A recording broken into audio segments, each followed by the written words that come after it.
Okay, yeah. Good. All right, it's time for our first real look into the future here. And this is a person I've met like 5 years ago, something like that. Mind-blowing things. It's going to be super interesting to listen to him again, see what comes up now. His title is Rethinking Education and Work the Next 10 Years. He's only 10 years away. That's it, but still. Futurist, humanist, one of the global speakers around the world. We talked about how many countries he's been to. It's many. It's the name there. 1, 2, 3, many. All right, I think you should just come up on stage and take over. Gerd Leonhard, give him a hand. Thank you. Thank you, Anthony. You know, again, we have met a couple of times before on different stages and so on. Your insights and your provocative questions is still on my mind when I think about it even now. I'm wondering, how many of those questions will you give us today? Have you counted? Sorry. I'll try to answer as many as I can. You will also answer them. But you know, I think it was Dali who once said that machines are for answers, humans are for questions. Ah, okay. So maybe we can leave it at that. We can see. Okay, take over. Okay, thank you. So good morning, esteemed ministers, Anita and others, highnesses, excellencies. Great pleasure to be here. Thanks to Dieter for bringing me here. It's been a great pleasure working with the team. Worked together great. So I'm going to speak about the next 10 years. You may notice I have a bit of a cold, so if I go off in a couple of seconds, then you just stay with me and don't go away. So let's start with this one. You know, I've been a futurist for 20 years, and it's been an interesting realization in the last couple of years that the future is no longer an extension of the present. 20 years ago, we talk about the future, we talk about tomorrow, you know, science fiction. Today, we talk about the future, we're talking about today. Right? That is a strange thing. Right? So being a futurist is kind of like just being an, average person, because the future is here. The future isn't tomorrow. We can connect our brain to the internet using brain-computer interfaces. We can do supercomputing. We're working on quantum computing, right? We have nuclear fusion being trialed in different places. We have artificial intelligence working on healthcare, right? We have the first doctor in China who used CRISPR-Cas9 to change the human genome. Mind-boggling. And of course, then there's all the wild cards that we didn't think of. The pandemic, the war. Right? So many things about the future. Most importantly, we have to think about the future as being exponential. Right? It's not what we are. We are linear. We're organic. So we all get to live a little bit longer now. We're learning, we're growing. You know, my kids will be an average of 100 years old because of that curve. But we're not computers, we're not exponential. Moore's law, Metcalfe's law, right? Wright's law. Basically, we're leaping into the future. The second most important point is this, right?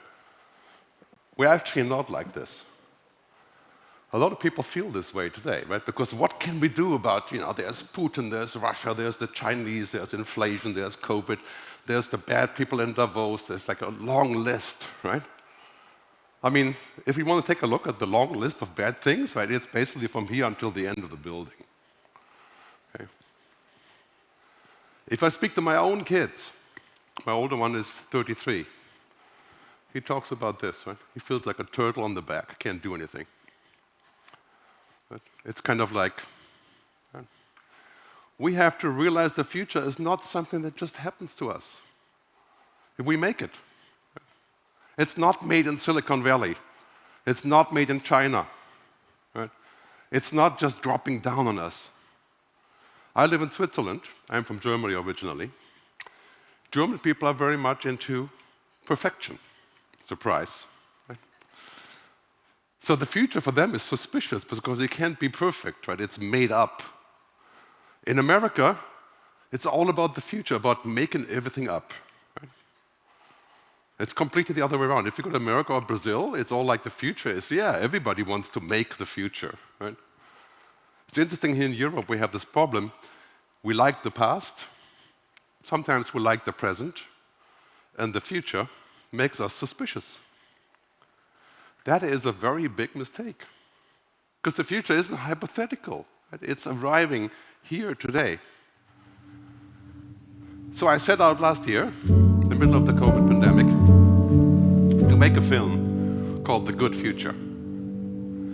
Shot in Lanzarote, if you've ever been there. I used the landscape to paint the picture of what a good future could look like. And it's kind of ironic, when the film is quite popular now, you can see it at thegoodfuturefilm.com. But it's ironic when I speak, people are saying, what are you talking about, good future? Haven't you noticed everything is bad? Especially now. So what about the good future? Barbara Hubbard, who was a disciple of Buckminster Fuller, said, as you see the future, so you act. As you act, so you become. Keep that in mind when you think about the future of education. Right? We think the future will not work out, it will be bad, everything is going to be a problem. This is what we create. It's called self-fulfilling prophecy, of course. Right? Let's think positively about the future. The bottom line is what education is. Education needs to enable us to see and hear and create the future. Because again, it's not science fiction anymore. It's next week. I call this the future mindset. So the question I have for you, do you have a future mindset? Are you paying attention? Right? And again, I lived in America for 17 years. And there, it's really normal to think about what is not already here. Right? It's the vision of the future is just completely normal there. So as a first point, let's remind ourselves our attitude contains our future. And we have to think about our attitude when we think about education. What is possible, what is doable. And this is what determines our future. So as we're leaping, we have to remind ourselves of the exponential change. Basically the process is very simple. If you go linear, 1, 2, 3, 4, 5, 6, it's one after the other. But if you go exponential 30 times, it's basically 26 times around the planet. That's what technology does, and it's doing it right now. We're at the pivot point 4. The next step isn't 5 or 6. Right? It's 8, 16, 32. In 10 years, 256. So your kids, if you have kids, right, if once they come out of school, for example, they live in a world that's going to be 80 to 100 times as different as today in 10 years, and 1 billion in 20 years. How in the world are we going to educate our kids, whether it's kindergarten or wherever, university, colleges, to deal with this kind of scenario? Right? First and foremost, we have to tell them to invent and to create. There's been a great Dell study, widely quoted, that says roughly 70% of all new jobs in 2030 don't even exist yet.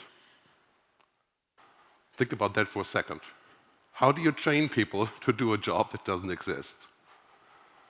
12 years ago, 10 years ago, there was almost no social media. Today, 21 million people work in social media. 21 million new jobs. Where did they come from? Where did they go to? How do you train for social media? Well, you do it, right? And you work remotely, you work on the cloud.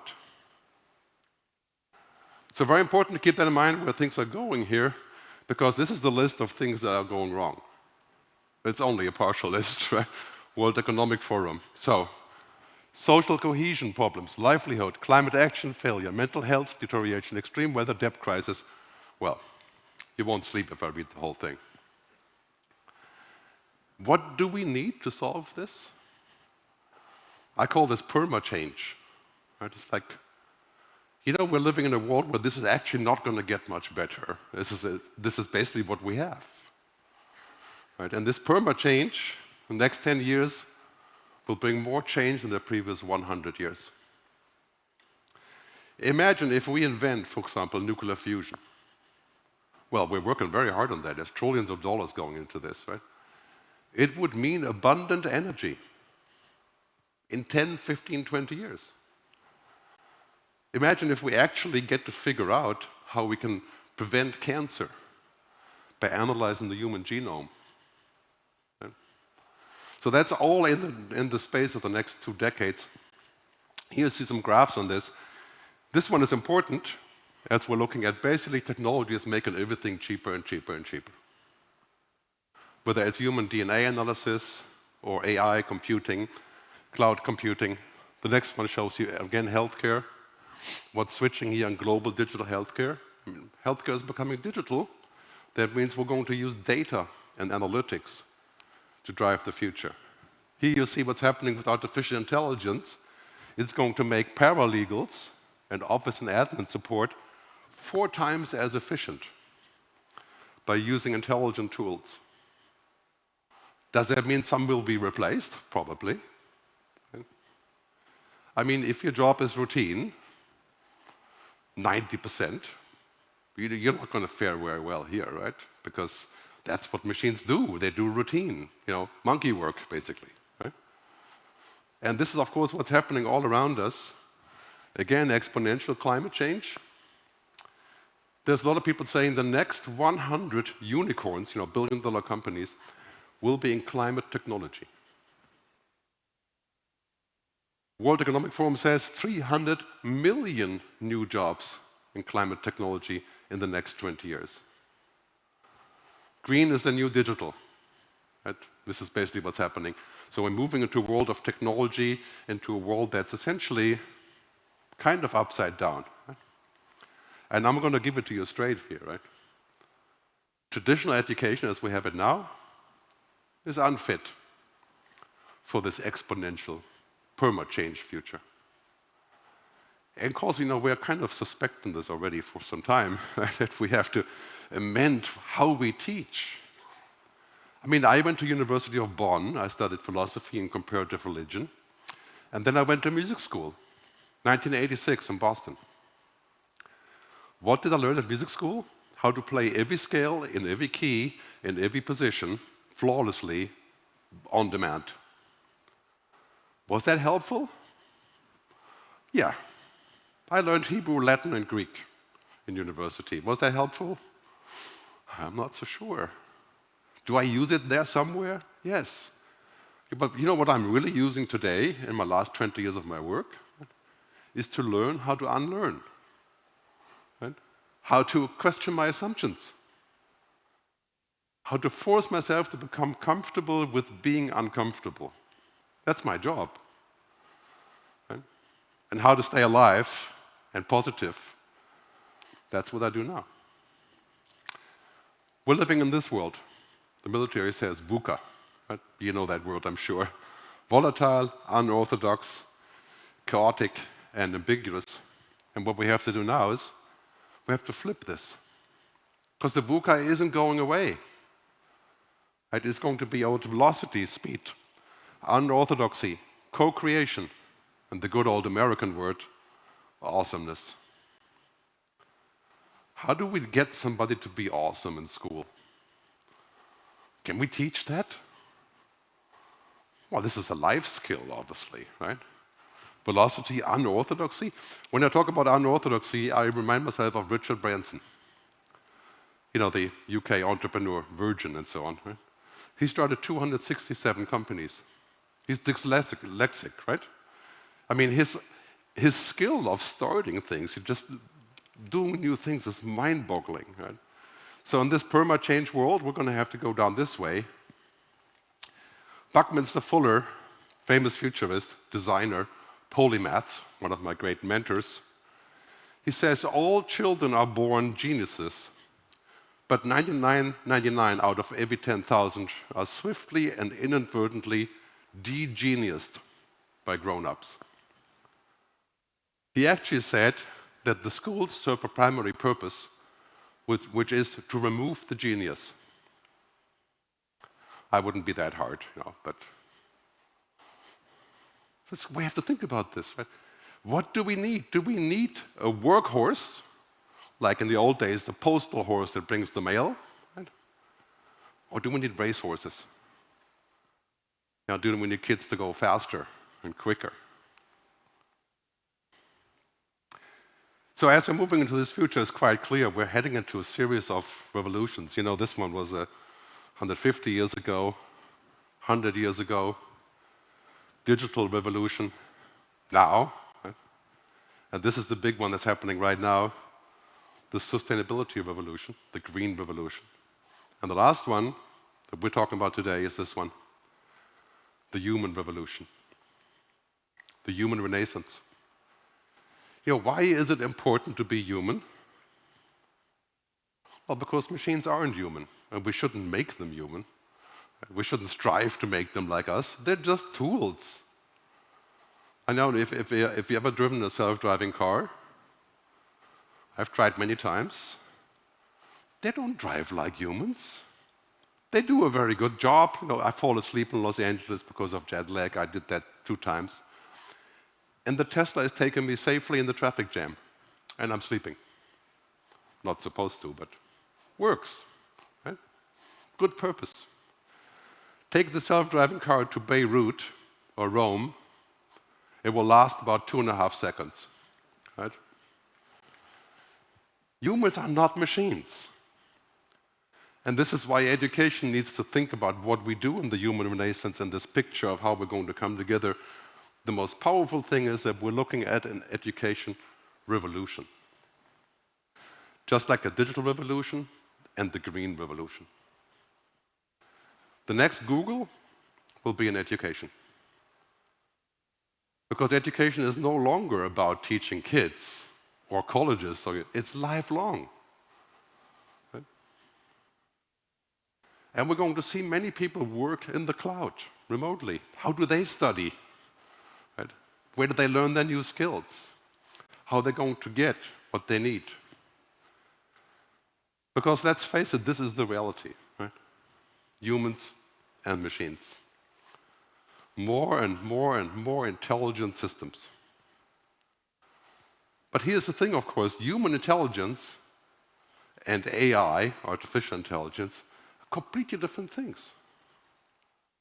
Now, our intelligence, according to Gardner and many others, roughly 8 to 10 different kinds of intelligence. Kinesthetic, social, emotional. For example, studies have shown that women have a much higher EQ than men. And many of the countries run by women in the COVID times were more successful than those run by older men. I don't know if that's true or not, but that's kind of like, okay, so what does it mean? Which way do we have to go? We're living in these days, you know the Vitruvian Man, Leonardo da Vinci, right? I want you to meet the Neoluvian man, the New Age man, woman, right? Surrounded by technology. Just 1 second, please.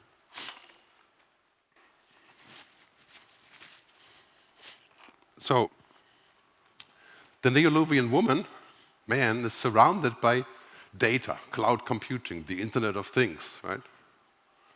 And how important it will be for us to remind ourselves who we are when we do this. We're not technology just because we want to use lots of technology. Because the purpose is different. The interesting thing is, of course, technology is no longer stupid. I mean, when you use Google Maps or Google Translate, yeah, it's very stupid sometimes, right? But it's getting better. You know, the other day was a Swiss couple going to Rio de Janeiro, and they used Google Maps to find their way from the airport to the hotel. And Google Maps put them straight through the favela at 8 o'clock in the evening. Okay? It was the quickest way. They were almost killed, okay? Because of that. That's how stupid technology still is. But, having said so, now we're seeing all these pretty amazing improvements of technology. I'll show you some examples. Sound, please? You should be seeing what I'm saying, just transcribed for you in real time, kind of like subtitles for the world. What we're working on is technology that enables us to break down language barriers, taking years of research in Google Translate and bringing that to classes. You see me? In this video, you will learn how to react in the case of an unhappy customer in one of our stores. O atendimento ao cliente é fundamental e é necessário aprender a lidar com clientes irritados e descontentes, que podem não ter recebido o nível de serviço que esperavam. This is an AI that does the translation and the lip syncing, called Synthesia. Right? Does it mean we won't have translators? I think it's unlikely. But if it works, this tool, GPT-3, can analyze the content of any packaging, food, pills, whatever, and it's going to look up all the pieces that's in it on the internet and give you a list of what's in it. Kind of interesting, right? Is it existential? No, but I mean, think about this for a second, right? That's actually possible now. And this one. DALL-E 2 is a system from OpenAI that can take text like a koala dunking a basketball and turn it into an image that never existed before. It can also create new variations of pre-existing images. Through deep learning, DALL-E understands the relationship between text and images. DALL-E can edit this image of a monkey doing something new, like paying its taxes. Wow. Well, you know, a monkey paying taxes is, of course, a really important development, right? But think about this for a second. I can speak to GPT-3 and I can have it program an app for me. I can say I need an app that does the following, and it does the programming for me. It makes a spreadsheet by speaking to it. What does it mean for people who do make spreadsheets? Well, they have to move up the food chain. Right? Basically what's happening is that anything that can be digitized or automated will be. Anything. If you make non-disclosure agreements as a lawyer, if they're really simple, they're already kind of automated, right? Cut and paste. Right? If you do financial advice, there's already systems that do that online for people in many places. It's basically the end of routine. How much routine do you do? I look at my own work and say I do about 40, 50% routine, and I try to get rid of it by using a smart machine. So I can do other things. But I don't want to get rid of the routine that I need. Some things are routine, but I value them. So the important part is, as we're looking at this future, data, information, logic, and explicit knowledge is becoming abundant. Okay, I'll give you the difference between data and understanding. You know, if you come home in the evening, you meet your kids, your son, he's 13 years old. He tells you about how he took the bus and what kind of grades he has. That's called data. Right? But then he says nothing, and you're looking at him, and he has a really stupid grin on his face. You realize he's fallen in love the first time in his life. Right? That's called understanding. Okay? That's what humans do. Right? It's very difficult for machines to do this, but basically, as we're moving into this future, it's quite clear. If you work like a robot will take your job. Do not teach our kids to be robots. Right? And this is what we've been doing, unfortunately. To learn, memorize, download, keep for later, repeat. That sometimes actually works, right? But here's the worst one. If you learn like a robot, you'll end up working for them. We have to get away from this thinking that we can robotize what we know and which way we're going into this future. Because as machines become intelligent, most of our work will be what's called human-only work. What's human-only work? Understanding, debating, negotiating, designing, creating, foreseeing, putting things together. Jeff Bezos, probably the most important internet guy in the last 2 decades, he always says he's looking at lots of data to make decisions. The other day he said, I make all my decisions by looking at data and then ignoring it by following my intuition. Okay? That's what humans do. That's what makes us different. Look at the new jobs of the future. Risk managers, ethics officers, data quality supervisors, nature deficit therapist. That would be a great job to have, right? A rewilder, a nature agent. You know, sort of unknown jobs that we're looking at. Human-only jobs. 1 million people in India graduate every year with an engineering degree. 50–60% of those end up working $300 jobs a month. doing very simple engineering like building bridges and roads. Right? You do not think that a machine can build a bridge? They can. Will engineers like this have a job in the future? They will have to change. Like I said earlier, right? I used to be in the music business. There were record stores. Remember those round things? Records? Yeah. Today, if you buy a CD or a DVD, you give it to your kids for Christmas, they call a therapist. Right? Completely changed. Right? This is the future of the music business. You have people who are doing data mining, making playlists on Spotify, who make musical memes, who amplify data. Right? They're doing all of that based on Spotify. Those are all new jobs. How do they learn them? Well, most of these people are, of course, musicians, right? They learn by doing. Why isn't there a class for this? Right? To create a vocational study. So, how AI could change the job market, you see this polarization. The jobs that are more on the creative side, health, scientific, technical, communications, growing because of AI. Other jobs, financial insurance, transportation, manufacturing, shrinking. Because all the jobs that require us to be human are growing, right? Like I said earlier, machines are for answers, humans are for questions. That's Dali, but also Kevin Kelly, another futurist. So this here is already our reality. Just go to a lab for a big pharma company. This is what they do. They do cloud experiments.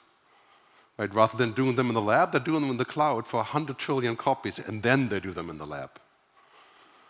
I mean, it's digital twins, production. Right? So here's the most important slide for today. It's the pyramid of work, which impacts the pyramid of education. To put it to you brutally without a filter, okay, this part down here, the red box, that's machine turf. Okay, data, logic, information, and some kind of knowledge. When machines have knowledge, that's why it's called deep learning, right? And machine learning. It's completely different than our knowledge, because our knowledge is embodied, right? Every therapist will tell you that we don't learn with the brain. We learn with the body, right? It's not that simple for humans. We feel things, we hear things, we have goosebumps. Machines don't do that. But machine knowledge, a machine having looked at 100 trillion data feeds of possible melanoma, will have an opinion of a sort. Could be very useful. Right? On the other side, that's called the meat space in science fiction. We are meat, right? Meat, flesh. Right? That's the turf that makes us human. Understanding, tacit knowledge. Like I do most of my engagement, people understand what I do through tacit knowledge. I don't call them and say, yes, I believe the following, And we get married to our partners not because they have lots of logic and data. You don't get married because of efficiency, right? Inefficiency can be a problem, right? We get married because of all of this. And so this is our future, kind of beyond simple knowledge. That's why it's so useless that we memorize all this knowledge that keeps getting bigger. And there's a use for it, right? As long as we can maintain it, like I did. It's really about this. Human agency, consciousness. It's a great book called Beyond Knowledge that you should read by a friend of mine, Bill Halal, that talks about exactly this. This is happening in the next decade. Knowledge is good, but machine knowledge is for machines. That's why we have them. We should not let machines decide immigration issues, right? Or jail sentences or things like that, right? But a machine can be a very good slave for a good doctor, right, to understand the data. So this is what's happening in our world. We've looked a long time in this direction, STEM, right, for the future. And it's been good. It's always good to be in STEM, right? Regardless, right? But here's the thing that we have to learn from the last couple of years. Now it's about this, what I call HECI in my book. Humanity, ethics, creativity, imagination. Even Einstein already said imagination is more important than knowledge. But of course, he was Einstein, right? So he did have a bit of knowledge. But in the end, it's both of those things. It's the combination between EQ and IQ. But I'll tell you one thing. Today, I wouldn't be betting on being smarter than the machines. Today, maybe 5 years, no, 10 years, definitely not. Some people always will be, Einstein-type people. We're going to have to think about learning in a different way. Problem-based learning, for example. Having a problem, applying possibilities, learning, applying to solve the problem. Not learning based necessarily on lessons. Right? And yes, some of that is going to be virtual. Because it can be. Because we're learning in COVID, we all learned how to do this. It was okay. It was not great. We have a lot of anxiety about this, but it's working. We must, in the future, unlock the skills and unlock the mind and the body. That's the toughest one for me. Right? We have to unlock the mind. Like Buckminster said, right? Put the genius back. Right? And how do we do that? If I could just 1 second, there was an animation I missed. By doing the obvious skills of a human. I call this the androrhythms, the human things. Where do our kids learn this? On the street, on the job. They have to learn this at school. Right? Life skills, character traits. Great example is the Prime Minister of New Zealand, Jacinda Ardern. A brilliant example of how somebody can turn this around. This is what she says about how the government of New Zealand works. If I could distill it down into one concept that we are pursuing in New Zealand, it is simple and it is this. Kindness. Can you imagine the German Chancellor saying that? Or the Swiss top 7 that we have? It's a paradigm. Right? Think about this, what that will do for our future, which way we're going. We have to get away from this concept that learning and education is all about this, getting more efficiency and productivity.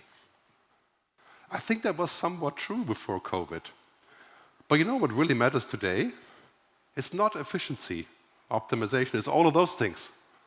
Right? Resilience, agility, intuition, compassion. How do we teach that? Can that be taught? How does that happen? When I went to music school, apart from learning all the scales and chords in every possible variation, my best experience was testing a class with Quincy Jones, the composer, the arranger, right? Who fired me out of the class after 4 seconds. Right? Who said to me, I couldn't sight read well enough. He said, get out, there's 200 other people waiting. It was brutal. But that was a message I understood. It helped me to figure out who I was. And then there's this, right? Why do we keep looking to virtual reality and the metaverse and, whatever devices for what we are, right? We have to connect back to nature. There's a great, there's a symptom now called the nature deficit disorder. Right? Not spending enough time in nature. Of course, I live in Switzerland, this is what we do. We have to look at the future more holistically. The solution isn't in the screen. You will not find happiness in the cloud or in an app or on your mobile phone. What you find there is hedonism. And hedonism is okay. I don't have nothing against it. I mean, it's great for me that I can listen to 62 million songs on Spotify, right?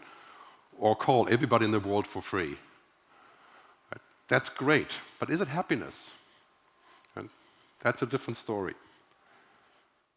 Is this happiness, as we're working on with my special guest star for today, Mark Zuckerberg? Sense of presence, shared physical space, those chance interactions that make your day, all accessible from anywhere. Now imagine that you have your perfect work setup, and you can actually do more than you could in your regular work setup. And on top of all that, you can keep wearing your favorite sweatpants. Yeah, well, that's pretty cool, right? Thank you, Mark, for being here. I can't hear him. Can you hear? No, I'm just kidding. He's not really there. But this is what he said about virtuality, right? It's about the time when immersive digital worlds become the primary way we live our lives. Now, this is utterly pathetic, right? Right? I think we agree, you know? I mean, in fact, it's an insult for anybody who's a humanist, right? It's like, what in the world are you talking about? This is Mark's last desperate effort to bring his stocks back, right? I say the opposite, right? I say the opposite of what Mark is saying in his famous videos, no sound on this one. Right? This is how he's showing us the metaverse, where you can go and pick a suit that looks actually better than he does.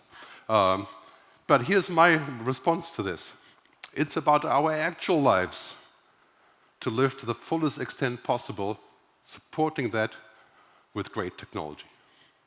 That's what it's all about. It's not the other way around. I don't live to become technology, and this education should honor that as well. So what we're going to see in education technology, virtually and otherwise, and even in virtuality, a couple obvious things. Flexible delivery, IRL in real life, right? And virtually, globally, instantly. That's very important. I mean, your country could become a global hub for this kind of education, virtually and in real life. Language translation is coming. Give it 5 years. We can, I think in a year or so, we can speak to WhatsApp and hear it in Chinese. You know, get an instant translation. Technology educational programs, personalized offerings. Next Google is in education. This is clearly what's happening around us. It's a huge opportunity. So when I look at virtuality, I look at this, I say, oh, that's pretty cool. You know, I'm a geek, I try everything, right? But then I come to the realization after 2 years of COVID, right? One hug is worth 1,000 Zoom calls.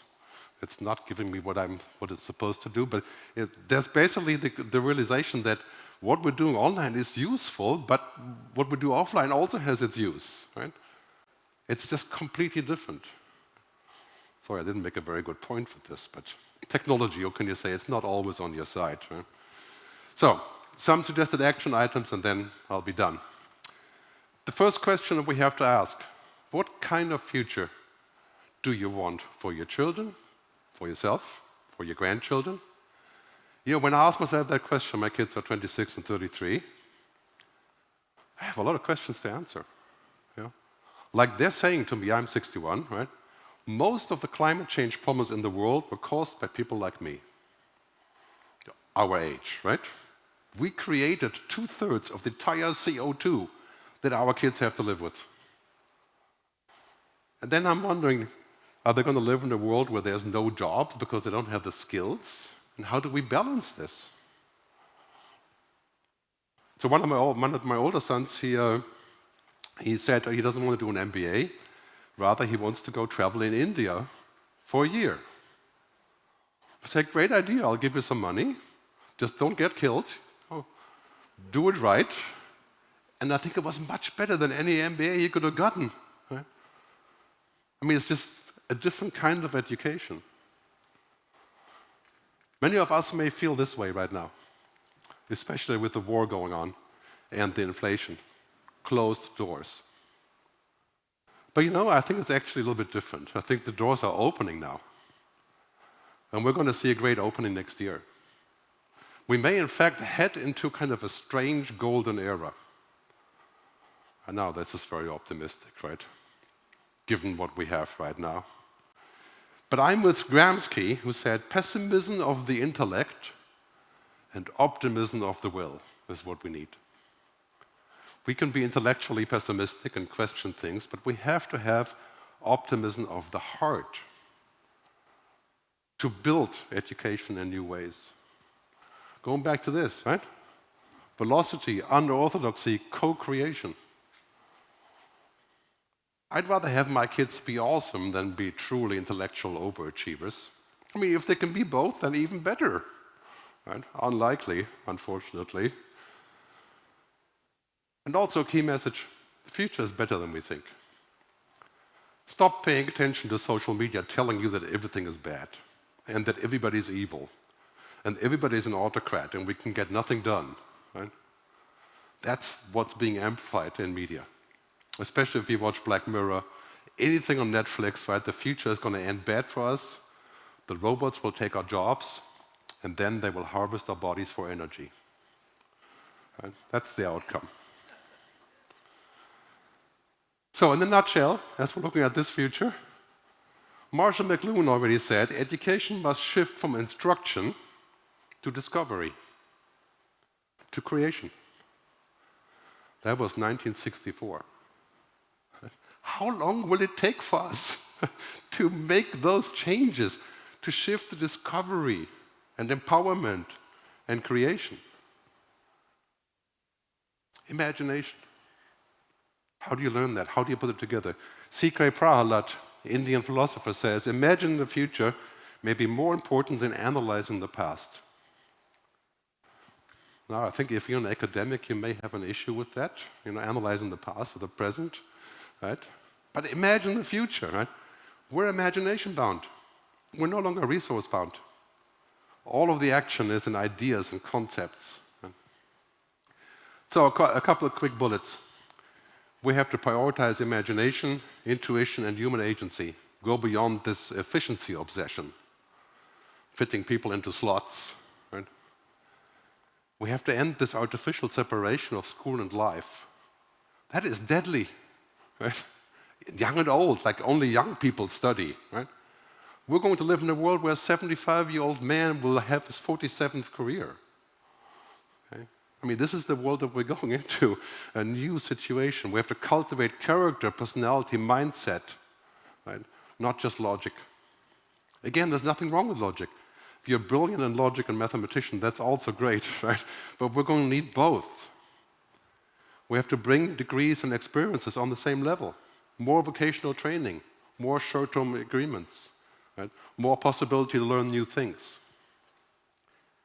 Teach less in subjects.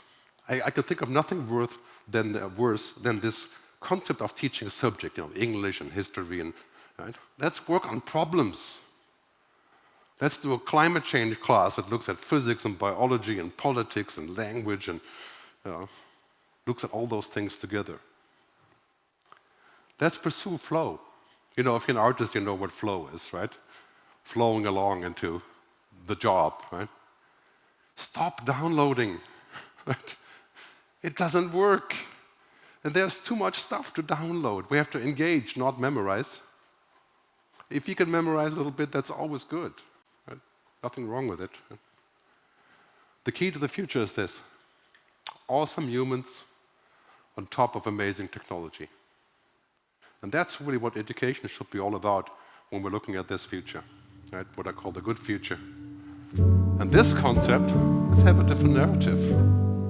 Humans aren't useless because technology is getting smart. Far from it. Let them get smart and drive my car. Who cares? Right? Because I have more time. I can do different things. Let's get rid of people propagating that we have a useless real life. That we have to live in virtual reality because real life is so bad. Right? I don't know why they're still here and talking about this. Right? Buckminster again. We are to be architects of the future, not victims.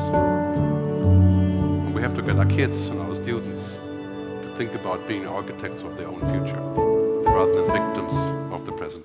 Thank you very much for your time.